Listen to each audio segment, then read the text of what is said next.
Terceira visita. Saí. O instrutor afirma que iremos estudar dois casos de muita significação em nossa pesquisa. Veremos crianças chifópagas e o caso de uma criança que irá nascer sem o cérebro. Esse assunto foi escolhido para hoje, nascimento da criança sem o cérebro, devido ao acontecimento ocorrer dentro de alguns minutos em um hospital próximo, onde uma equipe de técnicos do nosso lado, desencarnados, já se encontra a postos para o estudo. Apressemo-nos, diz ele, pois a criança terá apenas alguns minutos de vida e logo desencarnará. Conosco estão 6 outros aprendizes, que se dizem estudantes como nós. 3 deles são mulheres, estudantes de medicina que pediram para assistir a nossa reunião indiretamente aos casos narrados, ora em desdobramento. O técnico que nos assiste já foi médico ginecologista e fala que ocorrem nascimentos de crianças sem a coluna vertebral e com outras malformações tão graves quanto esta. Primeiro assistiremos ao nascimento, depois examinaremos o perispírito da criança. Já chegamos à maternidade Assis Chateaubriand e estamos indo direto para a enfermaria, onde várias mulheres gestantes esperam seus bebês. É uma enfermaria coletiva.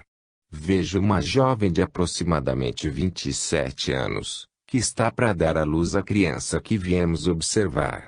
Ela não sabe ainda, pois é de procedência muito pobre e não teve condições de fazer o pré-natal. Estamos acompanhando a jovem na maca. Ela já se encontra em posição de ter o bebê, pois foi trazida quase na hora de parir, para a sala de cirurgia. Observamos um médico e uma enfermeira encanados, e o nosso instrutor tecendo comentários a um dos alunos que nos acompanhou. Vejo que a bolsa já se rompeu e o bebê começa a nascer. A cabeça dele está saindo agora. Mas ela não é compacta, não possui a rigidez, a solidez das outras. Você me entende? É como tênue cartilagem guardando uma porção gelatinosa.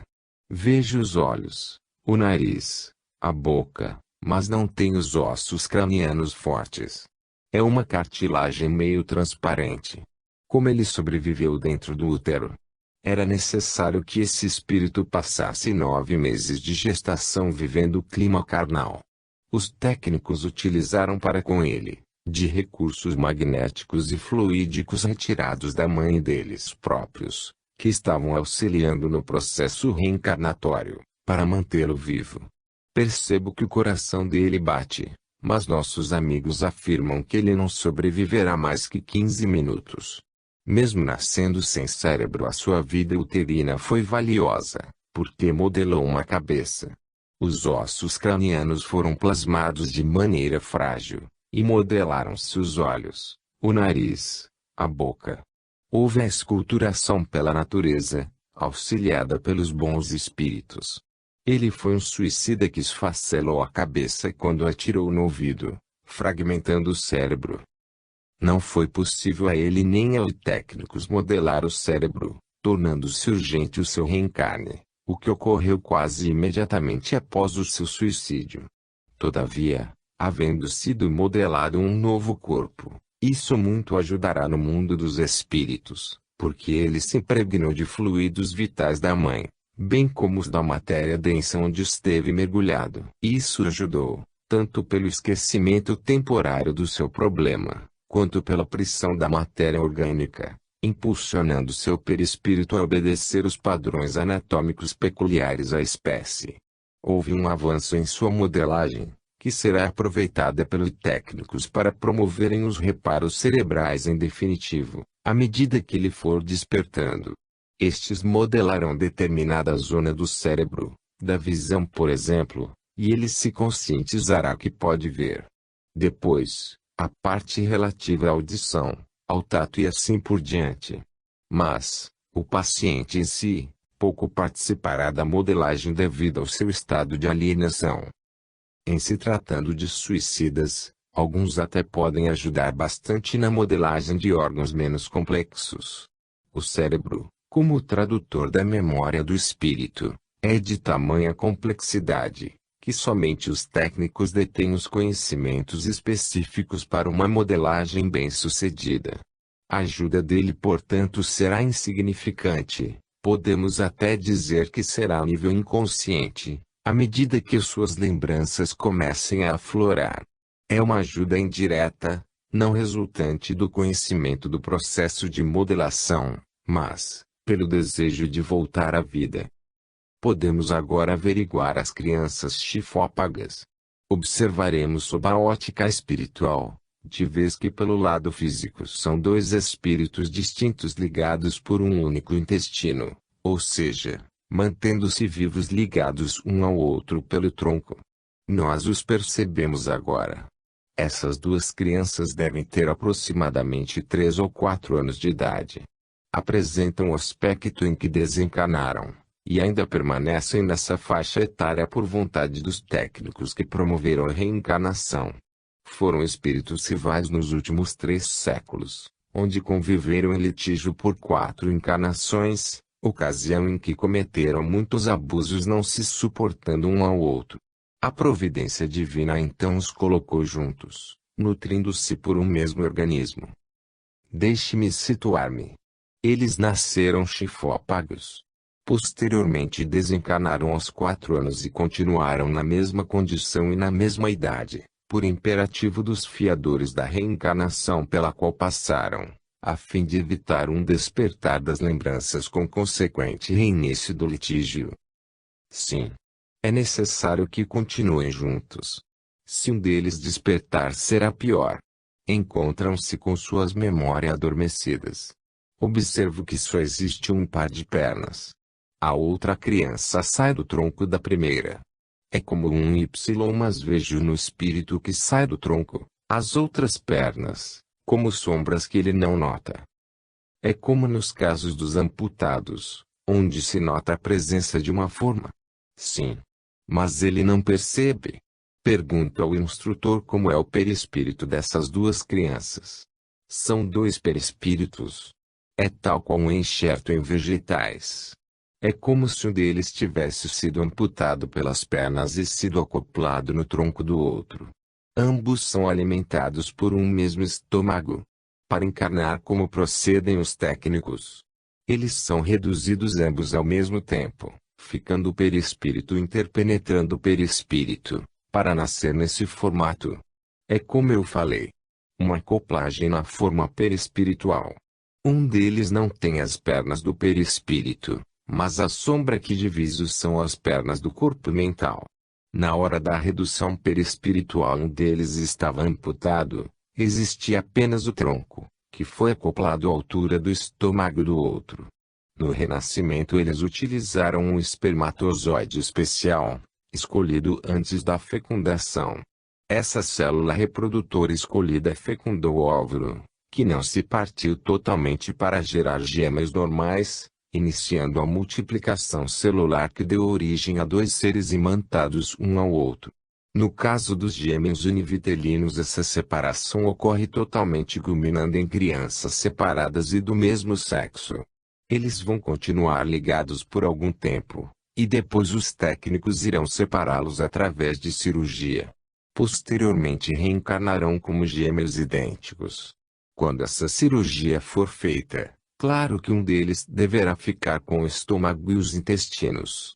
E o outro sofrerá um transplante. Uma modelação. Nesse caso, a cirurgia trará a mutilação para um deles. Os técnicos utilizarão o corpo mental do mutilado para plasmar os órgãos ausentes. E ainda a modelagem do perispírito tendo como base o corpo mental, a que você já está acostumado a discutir.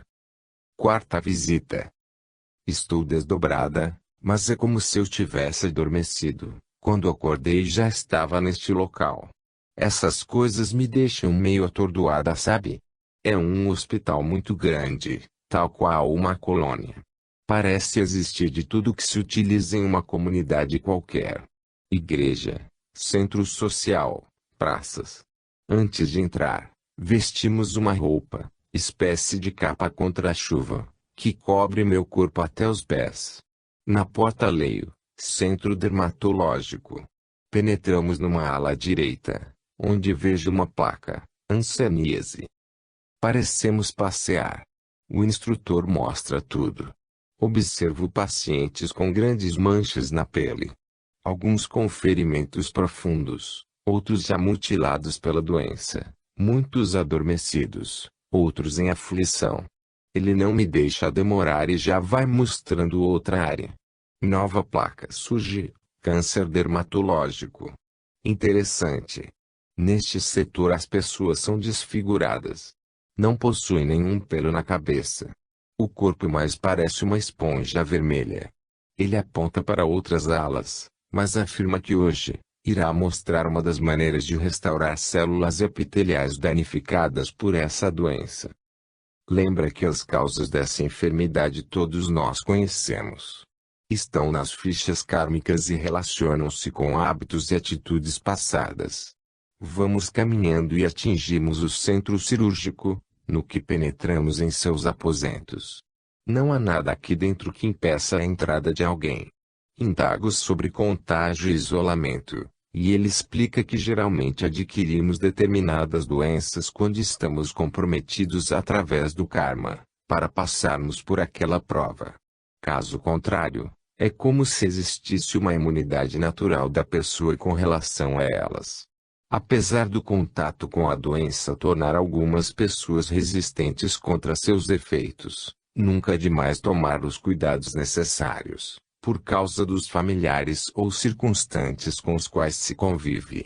Profilaxia e asepsia nunca são cuidados demasiados no capítulo da medicina material ou espiritual, enfatiza. Estamos observando um irmão na mesa cirúrgica. Os médicos colocam uma máscara em seu rosto, como se o anestésico agisse através do gás lá contido. Todavia, aplicam um líquido rosa na veia. O líquido vai fazer o papel de soro. Que gás é esse existente na máscara, que anestesia e faz adormecer? É um relaxante. Sua função é neutralizar qualquer sensação, deixando o paciente entorpecido. Passado o entorpecimento, após a cirurgia, ele volta ao normal. Isso ocorre quando não precisam de sua mente atenta, auxiliando na cirurgia. Como a restauração é apenas no tecido epitelial, se faz pela vontade dos técnicos, sendo que o paciente já foi advertido do efeito benéfico em sua pele, manifestando preliminarmente o desejo de recobrar o que perdeu, ou seja, a saúde. Quando ele acordar atuará no sentido de manter as modificações impostas, com otimismo e a certeza de que ficará curado. Em alguns, os ferimentos são profundos, sem haver mutilações. Vejo o ferimento na perna de um senhor, onde aparece a tíbia. Os técnicos estão colocando uma espécie de gaze, parecida com algodão doce, algo muito mácio que ao tocar o ferimento parece diluir-se. Em seguida toma um aparelho à semelhança de um spray, explicando conter dentro dele um líquido que auxilia na recomposição celular. Adicionada ao líquido, está a energia vitalizante, que é a mesma vital humana.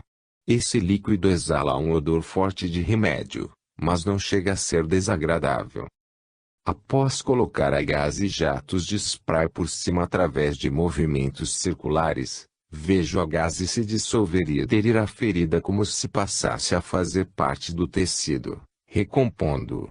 De imediato vai fechando, diminuindo o espaço onde se viu o osso da perna. Não entenda como se o processo fosse qual mágica, rápida e definitiva.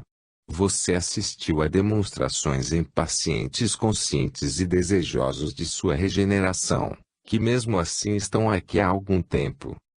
Dirijo-me a outra maca, onde encontra-se um rapaz, cuja área onde sofreu a cirurgia recebe uma faixa, isolando-o de qualquer outro contágio. Ele está sendo colocado em uma cabina de vidro, espécie de UTI. O rapaz, portador de câncer de pele, está recebendo o tratamento idêntico ao descrito. Gás e spray. Esse paciente era fumante e usava drogas injetáveis. Mas o câncer dele é na pele ou nos pulmões. Manifestou-se na pele como ulcerações no tecido epitelial, mas de gênese interna. Sempre temos algo de mais sensível em nós. Podemos adquirir um problema renal, quando os rins constituem a parte sensível do corpo, e dali a deficiência generalizar-se para outros sistemas enfermando-os. Nesse rapaz, os órgãos agredidos foram os pulmões, mas a parte sensível é a pele. À medida que utilizava drogas injetáveis provocou uma ulceração nas células do tecido epitelial, que foram enfraquecendo até se tornarem cancerosas. Foi um encadeamento de várias moléstias culminando com o câncer comum de pele. A droga injetável foi para o sangue, que elevou a todos os órgãos, afetando assim a parte mais sensível. Para alguns essa sensibilidade é o coração, para outros os pulmões, para ele é a pele. O instrutor comenta ainda que alguns recebem tratamento de emergência para que possam reencarnar sádios, sob a promessa de, a duras penas, conquistarem de vez o equilíbrio de seus espíritos. Ocorre que sempre há os que voltam em piores condições, pois portadores da sensibilidade, da predisposição à doença, abusam da condição de liberdade condicional e voltam aos cárceres que construíram para si próprios. Tais companheiros, quando partem daqui, reafirmam o compromisso de resistir até o limite de suas forças, e levando o corpo saudável esquecem de dirigir o barco da vida sob a orientação do trabalho, buscando em meio às turbulências, as seguras correntes da fé, traduzidas através da oração e da vigilância.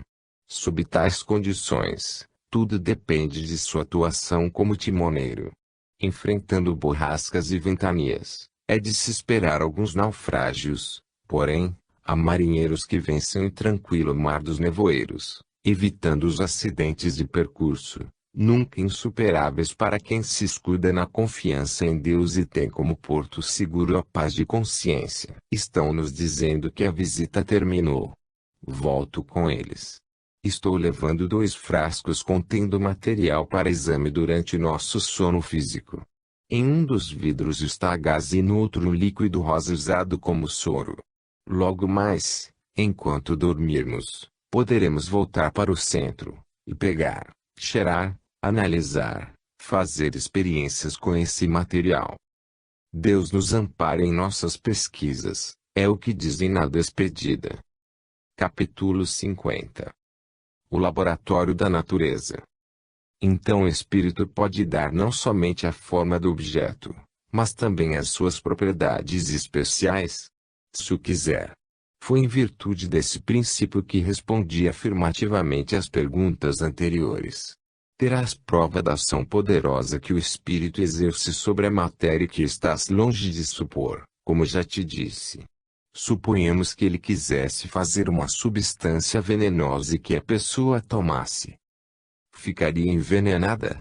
O espírito poderia fazê-la, mas não a faria porque isso não lhe é permitido.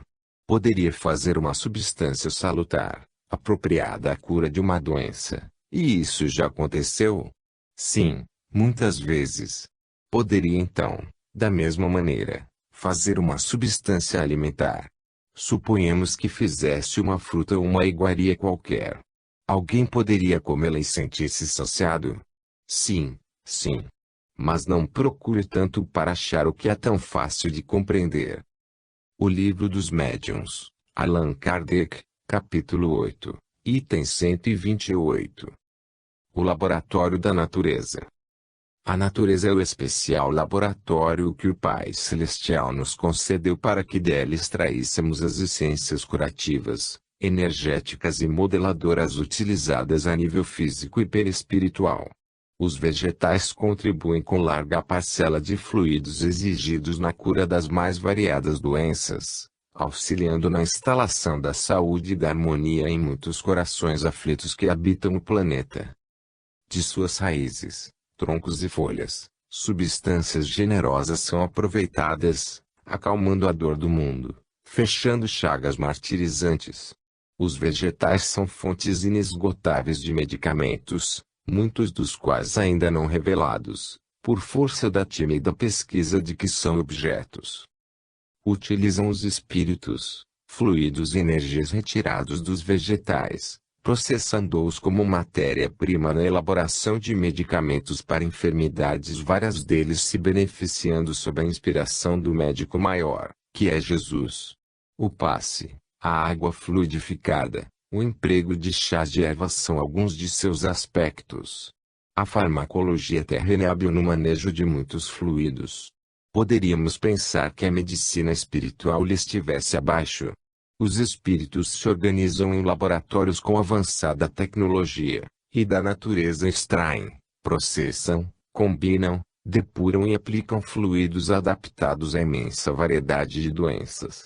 Aparelhos de tamanha sensibilidade, utilizados por eles nesse ofício, que descritos em funcionamento pareceriam contos de ficção científica, talhados por mentes excitadas e amantes de aventuras. O espírito consciente preparado é uma máquina insuperável nos milagres das modelações perispirituais. Visita. Desdobrei-me. Estou diante de uma casa com degraus junto à porta, sendo toda ela revestida por aquela trepadeira de pequenas folhas, parecendo grudar-se à parede. Ao redor da casa vejo muitas plantas cujas folhas possuem tamanho avantajado, predominando as cores verde e roxo. Há, no entanto, como uma transparência nessa vegetação. Desce da escada uma mulher muito bonita, alta, cabelos negros e olhos castanhos muito vivos. Ela põe algumas folhas e pede que eu observe atentamente. Delas sai um líquido esbranquiçado e um pouco pegajoso, que é recolhido em pequeno vasilhame. Passa então a macerar as folhas para obtenção de maior volume de líquido, no que resulta um concentrado dessa substância jeitosa. Essa planta, vai macerando e explicando, é originária do mundo dos espíritos, e não foi ainda transportada para a Terra. O seu poder medicamentoso é excepcional, pois unindo o concentrado com o fluido preparado pelos técnicos, este adquire propriedades plásticas, prestando-se à construção de moldes e próteses de partes perispirituais. No Vale das Flores, colônia que trabalha com abortados, esse concentrado é utilizado largamente na restauração de corpos. O processo de cura não é tão simples como estou pensando, enfatiza. Extraem a substância, e através de um processo bioquímico, regulado por fórmulas químicas, resulta o medicamento para modelagem. Você falou em prótese. Mas, por que prótese, se o perispírito pode ser modelado sem esse arranjo? O termo prótese é inapropriado. Foi uma palavra que usei como intérprete do pensamento dela. Na verdade, a modelagem fica fazendo parte definitiva do perispírito, a ele integrando-se e adaptando-se em substituição ao órgão danificado. Esse material vai compor o perispírito como um enxerto, promovendo uma regeneração. Vamos em observação a uma pessoa portadora do bacilo de Koch. Seus pulmões mostram verdadeiras crateras provocadas pela erosão bacteriana. A instrutora nos diz que este hospital é específico para os casos graves de pulmão e coração. É justamente por esse motivo que fui levada a observar o medicamento obtido das folhas que descrevi. Sinto-me como se tivesse visão de raio-x. Vejo o perispírito e também os pulmões em lamentável estado de desintegração. A instrutora pega então uma espécie de molde de 2 pulmões, e me diz sorrindo: veja o que aquela planta é capaz de fazer. Coloca então os 2 pulmões no doente, como se coloca uma blusa em alguém, e imediatamente o molde passa a servir como órgão respiratório para o enfermo, cessando as hemoptises. Estou entendendo. Sinto-me apenas admirado da rapidez com que isso ocorre. Não se precipite. É apenas uma demonstração. Os pulmões já estavam modelados. O enfermo, por sua vez, não aceita imediatamente esse tratamento. Há o fato da rejeição por parte dele, por não entender o processo bem como a mentalização no quadro patológico que vivenciou, viciando o pensamento na depressiva imagem dos pulmões deteriorados. Essa demonstração visa torná-lo ciente, de como seria o caso se ele aceitasse o tratamento, desvinculando-se da cristalização que o atormenta. Ela retira o molde e ele volta ao estado de sufocação, procurando reter os momentos de melhora em que se sentiu aliviado. E por que não deixam esse molde adaptado à igreja que as melhoras foram marcantes? Porque o seu pensamento viciado e cristalizado imprimiria no molde as crateras do seu pulmão, e ele voltaria ao estado anterior. É necessário antes de tudo educar-lhe a mente para anular os efeitos materiais em seu aparelho respiratório. Esse tratamento pode durar até quantos anos? Nesse caso que observamos, onde o enfermo se mostra anêmico, magro, com acessos de tosses e hemoptises, tido como realmente grave, a instrutora diz que ele está aqui há mais de 20 anos. E continua com todos os sintomas da doença. Sim. A observação na ficha indica um caso de karma agravado.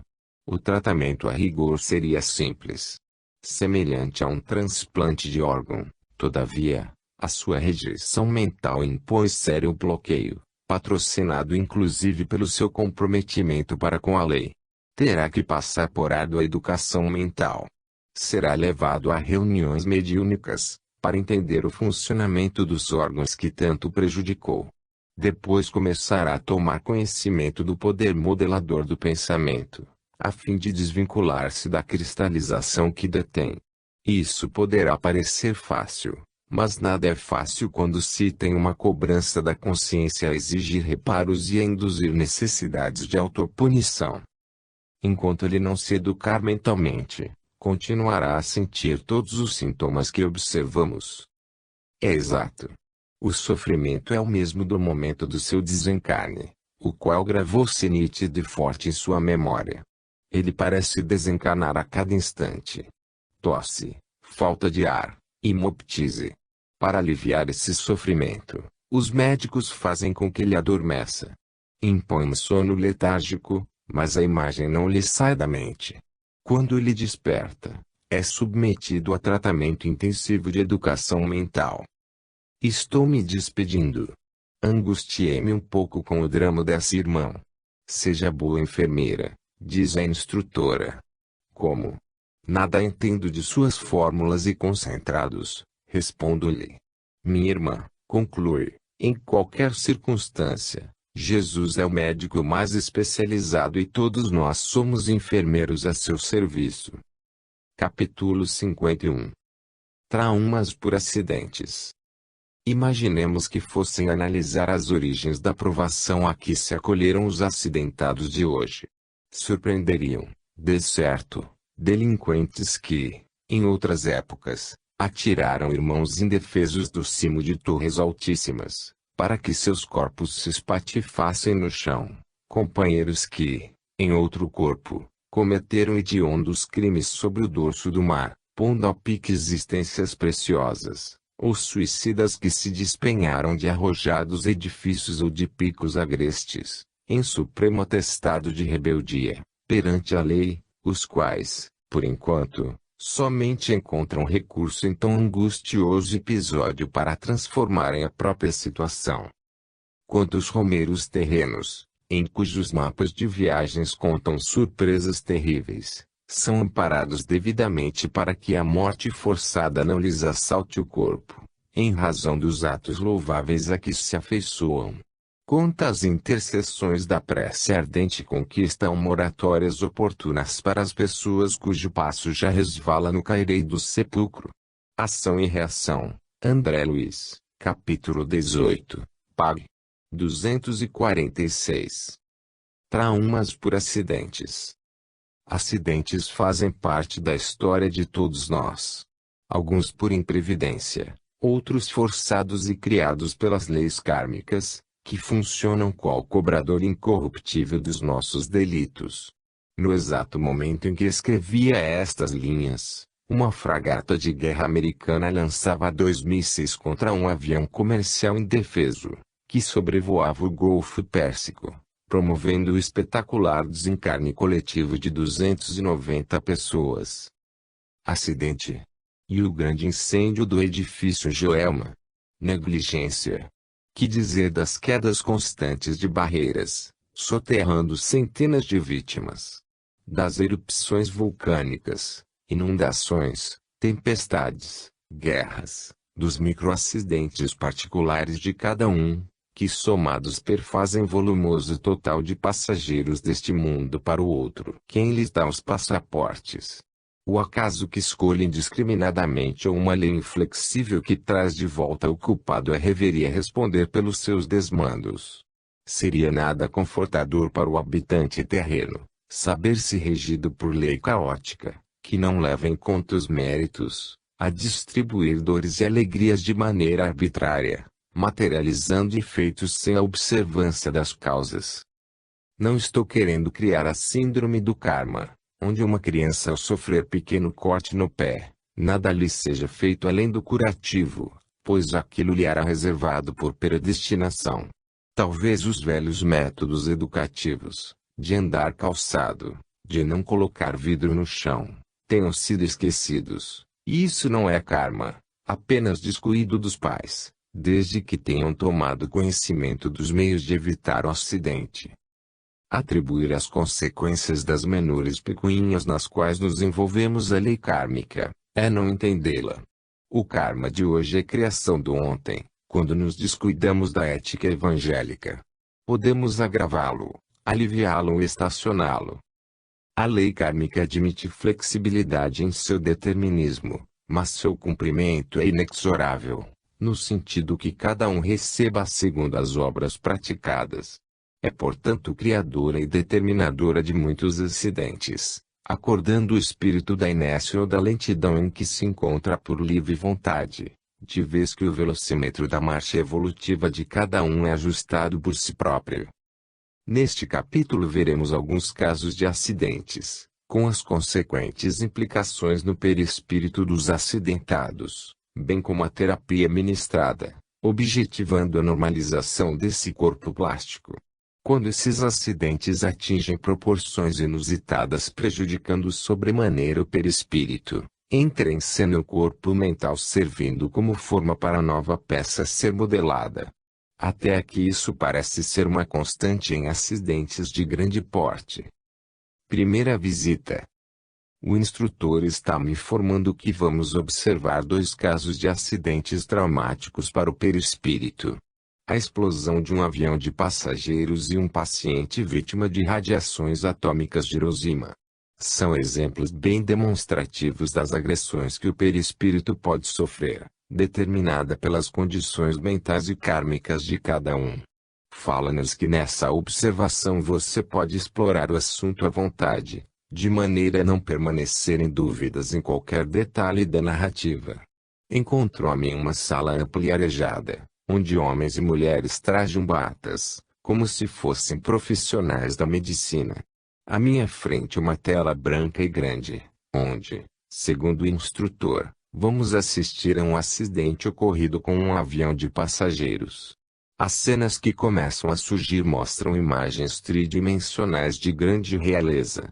Como estou atenta a todos os detalhes, noto através das cenas, que os passageiros do avião são as mesmas pessoas que estão aqui conosco, assistindo ao filme. No avião eles estão bem vestidos, paletós, elegantes vestidos, como se estivessem a passeio. O instrutor, que coisa estranha, diz que as cenas relativas ao acidente estão sendo retiradas da mente dos passageiros. Devo permanecer com atenção máxima, para descrever o mais fielmente possível. Verei a atuação dos médicos e enfermeiros antes e após a tragédia. Neste instante ele coloca a mão sobre a minha cabeça e sinto como se extraísse algo de mim. Como no momento sou a única encarnada presente, devo funcionar como doadora de ectoplasma para uma melhor funcionalidade da tela. Todos os espíritos que estão na primeira e na segunda fila estão concentrados, e de suas mentes sai uma substância azul prateada, que está dando vida às ações na tela. O avião está em voo e seus passageiros descontraídos. O clima é alegre e cordial e nada parece prenunciar uma tragédia. As pessoas que passaram por esse acidente, e que aqui estão presentes, Encontram-se equilibradas e conscientes. Vejo agora vários enfermeiros dentro do avião. O acidente ainda não ocorreu. Cada enfermeiro, concentrado e em posição de alerta, se coloca ao lado de um passageiro. Os passageiros continuam despreocupados como se tudo transcorresse normalmente. Vejo também com os enfermeiros, outras entidades desencarnadas, amigos e familiares dos passageiros, uns aflitos, outros orando, alguns prontos para o auxílio. Os enfermeiros continuam posicionados, uns à frente, outros de lado e ainda alguns à retaguarda dos passageiros. Isso está me deixando nervosa, como estou um pouco tensa. O instrutor diz que me poupará do instante dramático da explosão, pois a mesma é bastante chocante, podendo me abalar e com isso prejudicar a narrativa. Verei cenas imediatamente após a explosão. Mas está acontecendo algo inesperado. Alguns espíritos na assistência, que passaram pelo acidente, estão vivendo fortemente o momento. Envolveram-se demais com o drama revivido e forçaram o aparecimento na tela, do momento crucial da explosão. A cena está sendo plasmada. Não há tempo nem para gritos. Explodiu de uma vez. Tudo e todos vão pelos ares. Pedaços humanos se projetam em várias direções. Os enfermeiros que estavam opostos, retiraram os perispíritos dos passageiros, frações de segundo antes da explosão. É como se eles tivessem desencarnado antes da tragédia se consumar. Foram como que sugados do corpo, até aqueles mais arraigados à matéria. Ocorre que alguns registraram tão fortemente a explosão, que a impressão que sentiram no momento pareceu fixar-se em suas mentes, entrando em coma profundo a reviverem seguidamente a cena dantesca. Esses que registraram rudemente a cena, sofreram impacto no perispírito. Sim. Vejo a cena onde um espírito desesperado procura pedaços do seu corpo. Ele está totalmente alucinado. E por que não entrou em prostração? Por causa do seu apego demasiado à matéria e ao corpo físico. Era excessivamente vaidoso, cultivava certo endeusamento de sua figura e os enfermeiros não conseguiram fazê-lo entrar em prostração. O desespero é muito grande. Procura juntar cada parte do seu corpo. Aqui ele pega um pedaço da sua perna, ali ele apanha uma mão. É engraçado. Ele traz um pedaço da perna na mão, vejo seu perispírito sem a perna, mas ele caminha normalmente. Como pode ser isto? O instrutor explica que o pedaço de perna que está em sua mão é uma criação mental dele, estando seu perispírito intacto, posto que foi retirado do local antes da explosão. Insiste que são resíduos de sua mente, onde se alojou a ideia da mutilação, favorecida pelo desconhecimento da existência do perispírito. O tratamento para ele não será o mesmo dos mutilados comuns, de vez que ele necessita apenas de educação mental e conhecimentos básicos sobre a vida espiritual. Muitos espíritos que entraram em prostração, abrigando em cores vivas nos arquivos mentais o drama sofrido, necessitam dessa terapia, pois se veem e se sentem mutilados, quando na realidade estão perispiritualmente intactos, sem a lucidez de perceberem tal realidade. Isso ocorre devido ao grau de alucinação em que se encontram e à falta de méritos que os credenciem a uma percepção mais vigorosa da realidade em que se inserem. Esse companheiro que traz o pedaço de perna em sua mão, fechou todas as portas ao seu redor, para ter como visão única o pedaço de perna que julga ser real. Os desencarnes coletivos, que são casos excepcionais, podem ser precedidos de um desencarne antecipado dos envolvidos, contabilizando-se neste caso o trauma perispirítico, por conta da cristalização mental da ideia do acidente e do despreparo do espírito para com as leis divinas. Alguns passageiros assistiram ao acidente, mas não compreenderam que poderiam ficar imunes aos seus efeitos, justamente porque não havia intimidade com o estudo, nem a meditação sobre o seu mundo de origem, o plano espiritual. Mas já estudamos casos de explosões em que o perispírito realmente sofreu danos profundos, à semelhança do corpo físico. É verdade. Mas aqui o caso é diferente. O perispírito foi retirado do local da explosão, não lhe restando qualquer sequela. No caso que observamos, suicídio, houve por livre-arbítrio uma agressão às leis de Deus, naquilo que de mais sagrado o espírito recebe como instrumento evolutivo, seu corpo. O suicídio é uma insubordinação à lei. Um capítulo à parte nos traumas do perispírito, pois nele a vontade deliberada de praticar o ato, de mutilar o corpo e retirar do espírito a sua eterna e inextinguível chama, ato deslocado do qual o infrator não consegue evadir-se sem macular-se profundamente. Como a deliberação para traduzir-se em tragédia, é antecipada pela luta da consciência entre capitular ou resistir, como em nenhum instante ninguém está desamparado dos recursos divinos através da ajuda dos benfeitores espirituais, como tudo é tentado por parte da vida para lhe conservar na memória o ânimo e a coragem superando o instante depressivo pelo fortalecimento da autoestima, e ainda assim ele capitula. Os enfermeiros divinos não podem salvaguardar um perispírito que em si mesmo contém a ordem de implosão.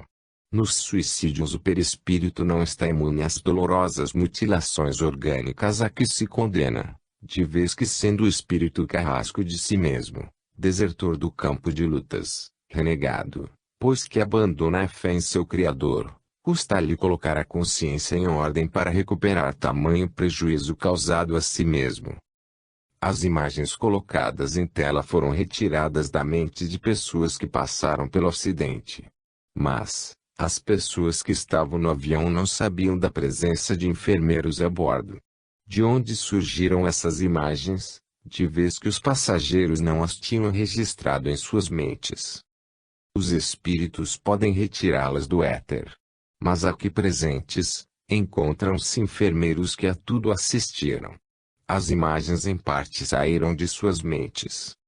Como se retira imagens gravadas no éter? O vegetal retira do ar o gás carbônico para fazer a fotossíntese. Ele tem a sua maneira de materializar o alimento. Como isso é um procedimento inerente ao vegetal, retirar imagens do éter é um procedimento inerente ao espírito. Entendeu? Claro que não. Você não pode ir além do que não conhece. São técnicas avançadas que eu não conseguiria explicar para você, mesmo com a aquiescência dos técnicos. Veja, tenho visto aqui um espírito colocar a mão sobre a cabeça de outro, e de lá retirar imagens de sua vida, usando técnicas de magnetismo pessoal. Apenas vejo os efeitos, eles conhecem a causa. O máximo que consigo entender é que eles fabricaram essa tela onde assisto ao filme, com fluidos retirados do cosmo e do ectoplasma que cedi. Como as imagens passam da mente deles ou do éter para a tela, aí já não entendo nada. Iremos agora a outro pavilhão a fim de observarmos perispíritos, vítimas de radiações nucleares. Já os vejo.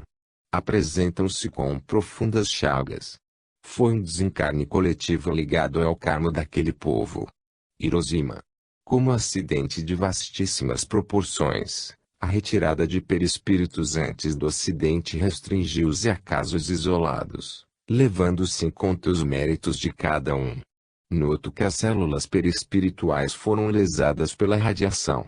Alguns não desencarnaram de imediato, passando a arrastarem-se penosamente durante dias, semanas, sofrendo a destruição de suas células físicas, impressionando-se mentalmente, formando cristalizações demoradas. As lesões com feridas profundas, pondo à mostra as partes ósseas, instalarão-se fundo na mente de muitos deles. Milhares já reencarnaram e outros continuam em tratamento. O panorama que vejo é por demais tristonho. Pessoas muito magras, umas com lesões cerebrais, como se a cabeça estivesse sem o cérebro, outras com o cérebro aparentando geleia.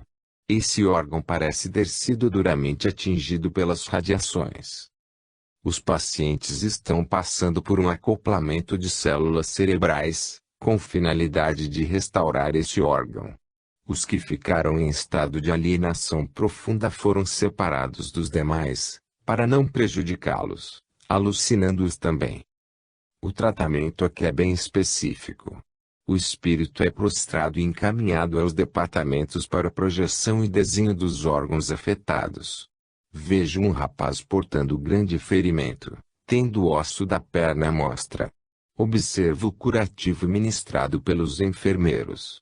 Eles analisam a ferida, e notando-a limpa, sem pústula, colocam sobre ela um pó esbranquiçado e algo gelatinoso.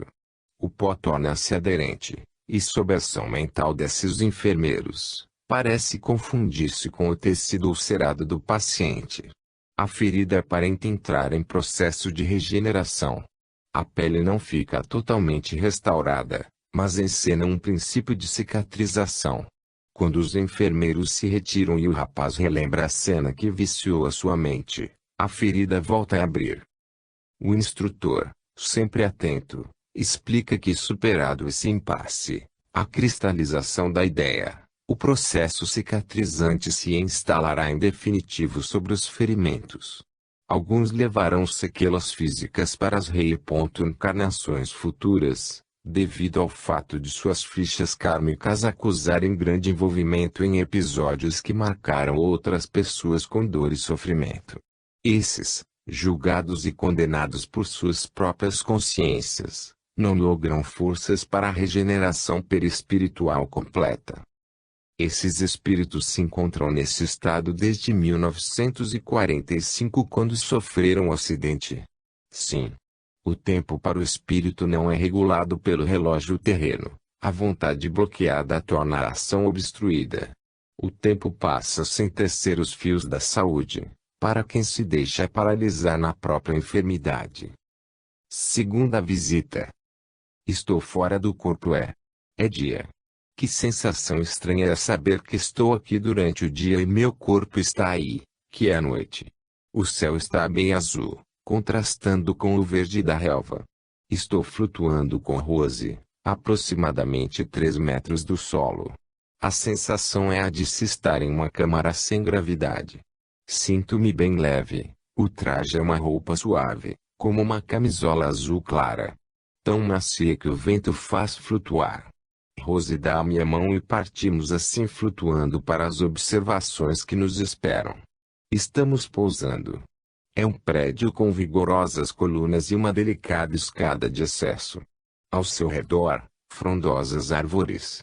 Este local faz parte de uma colônia de refazimento, para espíritos que, enquanto encarnados, foram mutilados em seus corpos. As mutilações a que me refiro foram involuntárias, causadas por acidentes nos quais eles foram vítimas. Todavia, tais eventos causaram forte impressão em suas mentes, afetando seus perispíritos. Todos eles são conscientes de que já desencarnaram e que aqui fazem uma terapia intensiva para romper o bloqueio mental que lhes causa embaraços. Estou entrando. O ambiente é maravilhoso. O clima é comparável ao de um ar-condicionado gostosamente regulado. O ambiente natural tem um aroma levemente perfumado. Encontro-me em uma sala com cadeiras em semicírculo, onde posso assistir à aplicação de uma terapia de grupo. Alguns espíritos, homens, mulheres e até crianças, pois que vejo uma de aproximadamente 12 anos, se exercitam sem afobação. A criança traz um braço ressecado devido a uma grande queimadura que lhe dilacerou o tecido epitelial, tornando-o liso e grosseiro. Vamos estudar esses casos, diz Rose. O método que está sendo utilizado é o da conversação. Existe uma espécie de mentor, que orienta cada um em particular. Primeiro comenta-se o caso específico de alguém, e todos observam atentamente, de vez que os problemas se assemelham, embora tenham ocorrido em situações diferentes. Aqui todos conhecem a sua história atual e anterior, ou seja, o que lhes aconteceu, como e por que foram atingidos, mas ainda há bloqueio. A garota foi escolhida para falar. Ela morava em uma fazenda, onde em determinada época do ano se ferviam em grandes tachos, o mel para fazer puxa-puxa.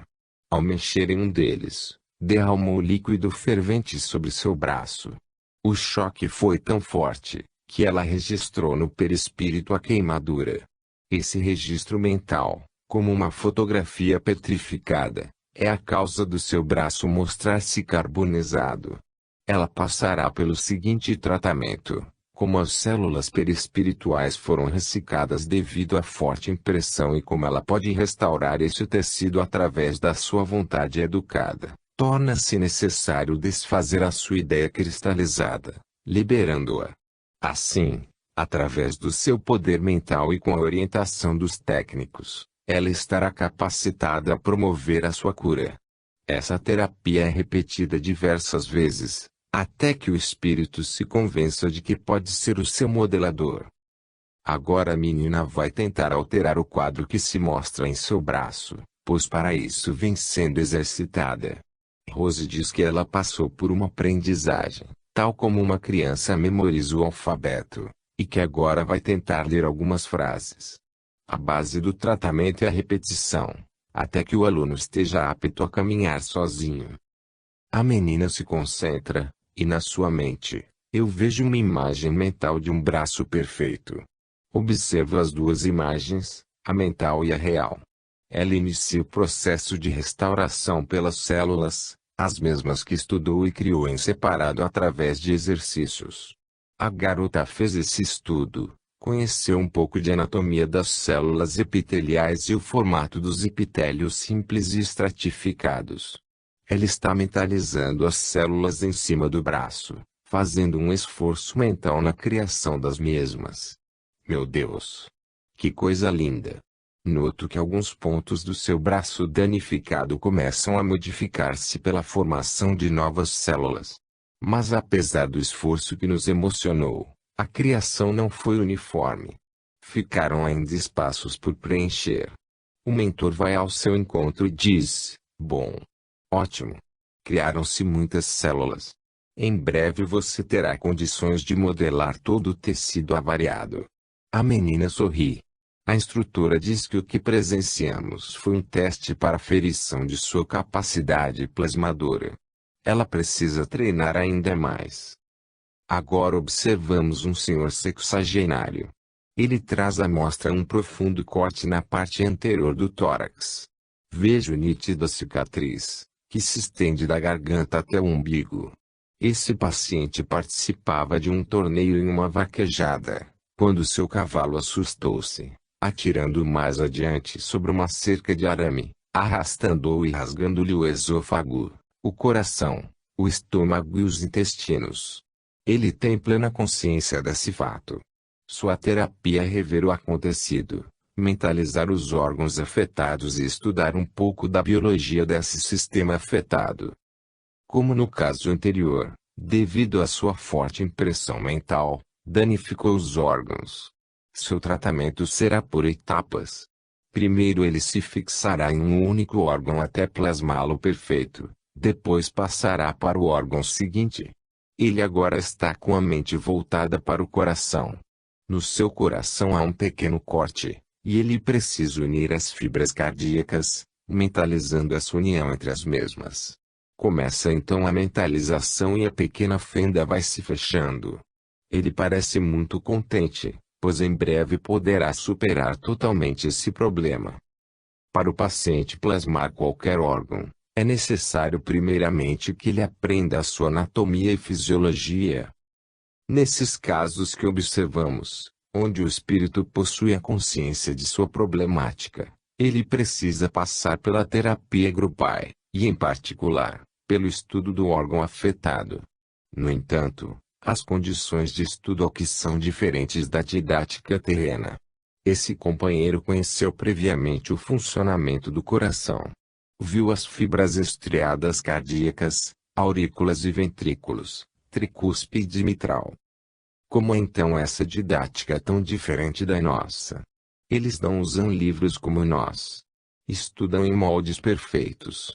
Espécie de livro vivo, onde vê, sente, observa o funcionamento, o que lhes facilita a aprendizagem, com consequente restauração.